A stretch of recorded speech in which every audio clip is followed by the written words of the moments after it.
형님, 저 집 시체가 나흘째 썩지도 않았다 하옵니다. 썩지 않는다니! 그건 귀신짓이 아니고 무엇이겠소?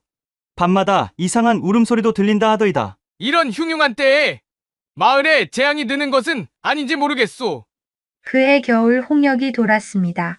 굶고 병든 사람들이 쓰러져 가는 가운데 마을 끝 허물어진 초가집에선 노인의 시신이 나흘째 썩지 않았습니다. 마을 사람들은 두려움에 그 집 근처에도 가지 않았습니다. 귀신이 들었다는 소문만 퍼졌습니다. 그날 밤 초췌하고 누더기를 걸친 거지 처녀 하나가 그 집 마당을 지나가다 안으로 들어섰습니다. 굶주림에 지친 처녀는 상 위에 놓인 식은 밥을 허겁지겁 먹었습니다. 그리고는 따뜻한 구들 한 줌 없이 싸늘한 시체 곁에 몸을 기대 잠들었습니다. 새벽녘 이상한 일이 벌어졌습니다. 죽은 줄 알았던 노인이 눈을 떴습니다. 그의 입가에선 희미한 숨결이 새어나왔고 얼굴에는 기운이 돌기 시작했습니다. 처녀의 체온이 얼어붙은 생명의 온기를 불어넣은 것입니다. 해가 뜨자 노인은 자리에서 일어났고 마을은 발칵 뒤집혔습니다. 죽었던 자가 살아났다는 소식에 모두가 달려와 그 광경을 목격했습니다. 사람들은 거지 처녀를 두려움 반 경이로움 반으로 바라보았습니다. 누군가는 그녀를 귀신이라 했고 누군가는 복의 징조라 하였습니다. 그날부터 마을의 이야기는 달라졌습니다. 거지 하나가 죽은 이를 살려냈다는 이야기, 그리고 그것이 시작이었습니다. 누구냐 내 곁에 누운 자가. 그냥 지나가던 거지일 뿐입니다. 내가 다시 숨을 쉰다. 다 니더기로구나. 너에게 전할 말이 있다. 죽은 줄로만 알았던 노인은 한때 전국의 이름을 떨쳤던 점쟁이였습니다. 병들어 쓰러진 후 사람들은 그가 세상을 떴다 믿었고 며칠을 방치한 채 장례조차 치르지 못했습니다. 그런 그가 눈을 뜬 날 가장 먼저 본 얼굴은 거지 처녀였습니다. 노인은 그녀의 손목을 붙잡고 또렷한 목소리로 말했습니다. 너는 귀한 인연을 만나 큰 복을 이룰 것이다. 너의 잠자리엔 항상 새벽 별이 달아다닐 것이다. 내가 밟은 땅은 명당이 되리라. 처녀는 헛웃음을 터뜨렸습니다. 복은커녕 끼니 걱정이나 덜었으면 좋겠네요. 그녀는 예언을 농담처럼 흘려보내고는 허리춤을 동여매고 마당을 나섰습니다. 마을 사람들은 부활한 점쟁이와 그가 남긴 예언에 대해 수군거렸습니다. 노인은 며칠 뒤 다시 눈을 감았고 이번엔 진짜로 세상을 떠났습니다. 사람들은 그를 정성껏 장사 지냈고 거지 처녀 이야기는 점점 퍼져나갔습니다. 처녀는 더 이상 그 마을에 머무르지 않았습니다. 손에 쥔 것도 돌아갈 곳도 없는 몸이었지만 어쩐지 마음이 가벼웠습니다. 새벽녘마다 그녀의 머리맡에 별빛이 내려앉았고 이상하게도 그녀가 눕는 자리마다 바람이 따뜻하게 불었습니다. 아무도 믿지 않았던 예언은 이때부터 천천히 현실이 되어가기 시작했습니다. 이보시오, 괜찮소? 왜 들판 한복판에 쓰러져 있소? 물 좀 주세요. 이 근처엔 집도 없는데 어디서 왔소? 그냥 떠돌다 왔습니다. 강도리는 부잣집 머슴이었습니다. 새참을 들고 논두렁을 지나다 바람에 쓰러질 듯 마른 거지 처녀를 발견했습니다. 그는 망설임 없이 처녀를 부축해 우물물로 씻기고 따뜻한 죽을 끓여 먹였습니다. 이름조차 몰랐던 그녀에게 그는 별빛처럼 나타난 인연이라 하여 별이라 불렀습니다. 며칠이 지나자 마을에 소문이 퍼졌습니다. 머슴이 거지를 데리고 살림을 차렸다는 이야기였습니다. 사람들은 손가락질하며 수군거렸습니다. 강도리의 주인 양반댁에서도 불호령이 떨어졌습니다. 머슴 주제에 거지년이랑 살림을 차려? 당장 내 집에서 나가라! 그러나 강도리는 물러서지 않았습니다. 그는 고개를 숙인 채 말했습니다. 그 사람, 저에겐 하늘 같은 사람입니다. 장가를 가겠습니다. 양반댁에서 쫓겨난 강도리는 별이와 함께 마을 끝 산자락에 움막을 짓고 살기 시작했습니다. 흙벽에 볏짚을 덧댄 작은 집이었지만 그 안은 따뜻했습니다. 강도리는 땔감을 해오고 밭을 읽었으며 별이는 물 깃고 바느질하며 조용히 웃었습니다. 가진 것 없는 둘의 삶은 고단했지만 서로를 아끼는 마음 하나로 버텼습니다. 밤이면 별이는 강돌이 품에서 잠이 들었고 새벽이면 별빛이 그들의 움막 위에 내려앉았습니다. 그 별빛은 노인이 남긴 두 번째 예언처럼 늘 별이 곁을 지켜주고 있었습니다. 겨울이 들자 움막은 바람을 막지 못했습니다. 눈보라가 몰아치는 날이면 벽 틈 사이로 찬바람이 스며들었고 이불 속에서도 입김이 얼어붙었습니다. 그 추운 계절 속에 별이의 배가 서서히 불러왔습니다. 강돌이는 움막을 허물고 새로 집을 짓기로 결심했습니다. 집과 흙, 나무를 모아 손수구두를 놓고 처마를 얹었습니다. 집이 완성된 그날 밤 별이는 손을 뻗어 마당의 땅을 어루만졌습니다. 기운이 다르다 느껴졌습니다. 숨이 고요하게 들고 났고 별빛은 여느 때보다 오래 머물렀습니다. 예전에 노인이 말했던 세 번째 예언, 내가 밟은 땅은 명당이 되리라는 말이 떠올랐습니다. 얼마 지나지 않아 마을에 큰 불이 났습니다. 인근 양반댁 세 곳이 화염에 휩싸여 재로 변했고 피난을 나선 사람들은 길을 헤매다 강돌이의 집으로 찾아왔습니다. 움막터에 지은 집은 마치 불길이 비켜간 듯 멀쩡했습니다. 불이 스친 자리에 남은 집은 그 하나뿐이었습니다. 강돌이는 기꺼이 이재민들을 받아들였습니다. 따뜻한 방 한 칸을 내주고 땔감과 밥을 나누었습니다. 사람들은 고개를 숙이며 감사를 표했고 그때서야 마을 사람들은 머슴과 거지를 다르게 보기 시작했습니다. 명당이라는 소문은 입에서 입으로 퍼졌습니다. 집터에서 솟는 샘물은 여느 우물보다 깊고 맑았으며 바람은 겨울에도 따뜻하게 불어들었습니다. 햇살은 지붕을 비껴가지 않고 정확히 마당을 덮었습니다.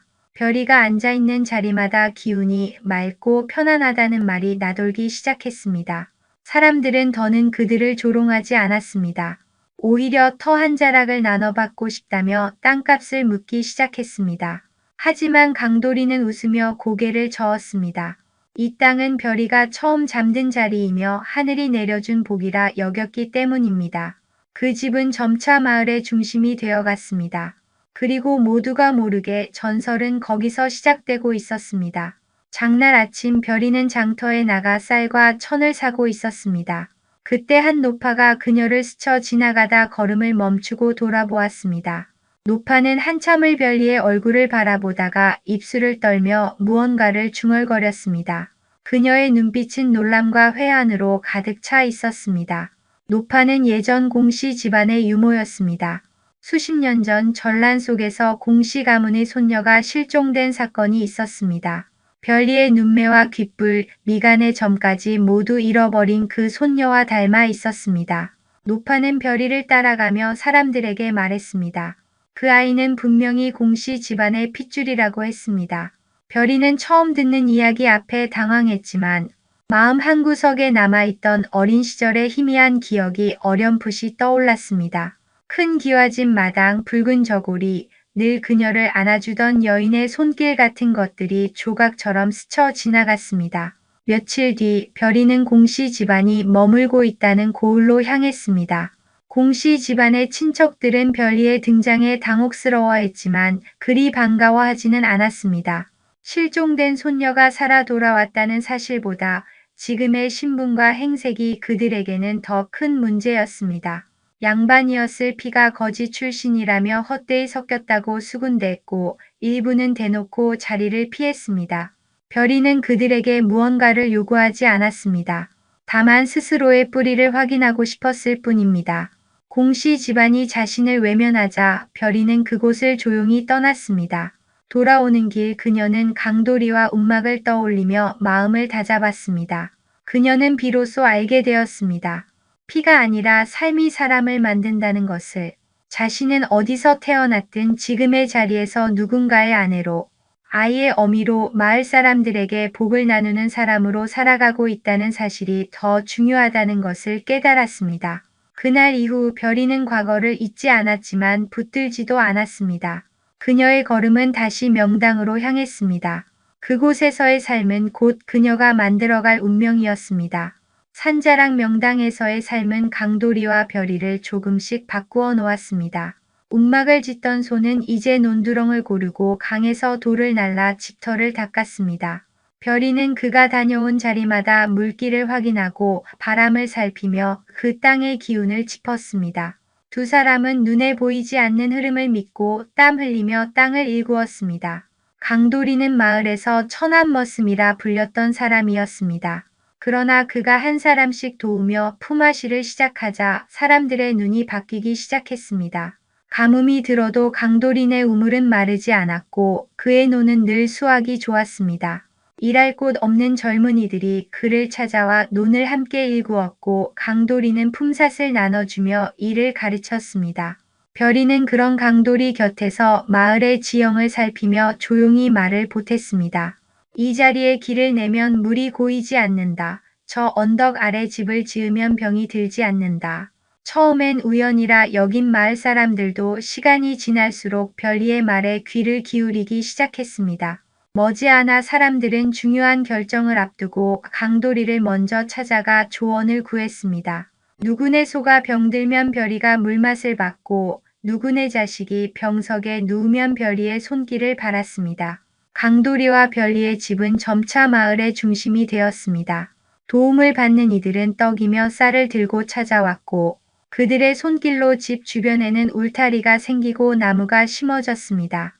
한때 머슴이라 조롱받던 강도리는 이제 마을의 어른이라 불렸습니다. 양반도 상놈도 없이 그가 먼저 나서서 밥을 나누고 일을 도왔으며 누구보다 부지런히 땅을 돌보았습니다. 별이는 그 곁에서 말없이 뒷산에 돌 하나, 나무 하나에도 숨결을 불어넣었습니다. 그들의 삶은 특별한 일이 없어도 빛났습니다. 사람과 땅, 바람과 별이 어우러진 자리에서 두 사람은 마을을 다시 짓고 있었습니다. 강도리의 친정은 본디 가난한 머슴 집안이었습니다. 형편은 나아지지 않았고 부모는 여전히 남의 땅을 빌려 하루 품을 팔며 연명하고 있었습니다. 다른 자식들은 떠났고 남은 건 늙은 부모와 무너져가는 초가 한 채뿐이었습니다. 세월은 빠르게 부모의 등을 구부리게 했고 손은 갈라지고 눈은 흐려졌습니다. 강도리는 부모를 잊지 않았습니다. 곡식이 생기면 한 섬씩 나누어 보내고 마을 장날이면 찾아가 손수 장작을 지고 갔습니다. 그러나 늙은 부모는 자식에게 폐가 될까 두려워 말을 아꼈고 오히려 얼굴을 마주하기를 꺼렸습니다. 머슴으로 살아온 세월은 자식에게조차 의지하지 못하게 만들었습니다. 그러던 어느 날 별이는 강도리에게 말없이 보퉁이 하나를 내밀었습니다. 그 안에는 묵은 천과 수저 그리고 작은 비녀가 담겨 있었습니다. 그녀는 직접 명당의 한 자리를 골라 손수터를 닦고 집을 지어 시부모를 모시기로 결심했습니다. 강도리는 한마디 말 없이 그 결정을 따랐습니다. 시부모가 명당 자리에 들어온 첫날 바람이 부드럽게 불었고 오래 아프던 무릎 통증이 누그러졌습니다. 밤에는 따뜻한 기운이 마루 밑을 감돌았고 아침이면 새들이 처마 밑을 맴돌았습니다. 집 앞 텃밭에 심은 무와 배추는 쑥쑥 자랐고 말라가던 얼굴엔 혈색이 돌았습니다. 마을 사람들은 놀라워했습니다. 거지 며느리가 지어준 집에서 시부모가 다시 웃기 시작했다고 수군거렸습니다. 얼마 안 가 소문은 장터에 퍼졌고 며느리가 복덩이라는 말이 마을을 넘어 고을까지 번졌습니다. 강도리의 부모는 더 이상 숨지 않았습니다. 며느리에게 등을 맡기고 며느리의 밥을 먹으며 처음으로 편안한 늙은 날을 보냈습니다. 그들이 머슴이었던 시절은 저 멀리 희미해졌고 지금은 복의 중심에 앉아 햇살을 누리고 있었습니다. 그 명당 집은 곧 복 터진 집이라 불렸고 별이는 사람 하나, 땅 한 자락을 다시 살려내고 있었습니다. 별이와 강도리의 집터가 명당으로 소문나자 그것을 시샘하는 이들이 생기기 시작했습니다. 그 중에서도 가장 노골적인 이는 과거 강도리를 머슴으로 부리던 옛 양반댁 주인이었습니다. 머슴 주제가 감히 천안 핏줄이 어디서 나대는 거야? 그는 집이 불타고 재산을 잃은 뒤 몰락하여 자존심마저 무너졌지만 마음 한구석엔 여전히 강도리를 얕보는 기색이 남아 있었습니다. 어느 날 그는 사람들을 앞세워 별이의 땅 경계의 깃발을 꽂게 했습니다. 그는 이 땅이 본래 자기 조상대에서 쓰던 터라며 강도리가 몰래 점유한 것이라 주장했습니다. 석가래며 우물자리를 두고도 자신의 기억이 맞다고 우겼습니다. 땅 문서도 없던 시절 말이 곧 힘이었고 새치혀가 재산을 좌우하던 때였습니다. 마을 사람들은 동요했습니다. 그 양반은 비록 몰락했지만 한때 권세를 누렸던 이였고 말발이 셌습니다. 일부는 강도리가 진짜 무단으로 터를 차지한 것이 아닌가 의심하기도 했습니다. 소문은 퍼졌고 눈초리는 날카로워졌습니다. 별이는 흔들리지 않았습니다. 그녀는 조용히 마을 어귀의 노인들을 찾아가 과거 이 땅에 얽힌 이야기를 들었습니다.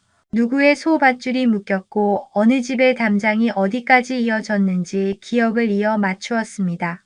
그리고 이웃들이 움막을 함께 지어준 이야기, 강도리가 물길을 트고 논을 일군 과정을 한데 엮어냈습니다. 그녀는 이 모든 사실을 마을 어른들 앞에서 또렷이 정리해내었습니다. 정해진 재판은 없었지만 모두가 지켜보는 가운데 사실을 밝히는 자리가 열렸습니다. 별이는 꾀와 입담으로 터를 지킨 사연과 그동안 나눈 도움을 하나하나 꺼내 놓았습니다. 결국 그 못된 양반의 주장은 힘을 잃었습니다. 땅은 지켜졌고 마을 사람들 또한 별이의 진심과 지혜에 다시금 고개를 숙였습니다.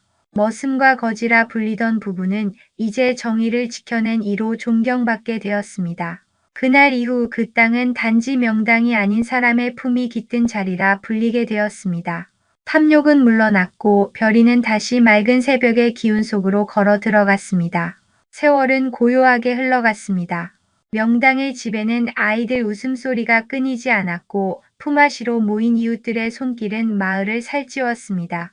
별이는 마을을 걷는 것만으로도 땅의 숨결을 느꼈고 그 숨결에 따라 꽃이 피고 샘이 솟았습니다. 사람들은 그녀를 사람의 옷을 입은 산신이라 부르며 공경했습니다.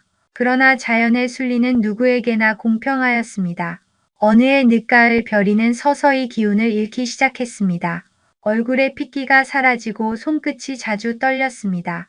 처음엔 병을 숨겼지만 바람이 차가워질 무렵 더는 몸을 가누지 못하게 되었습니다.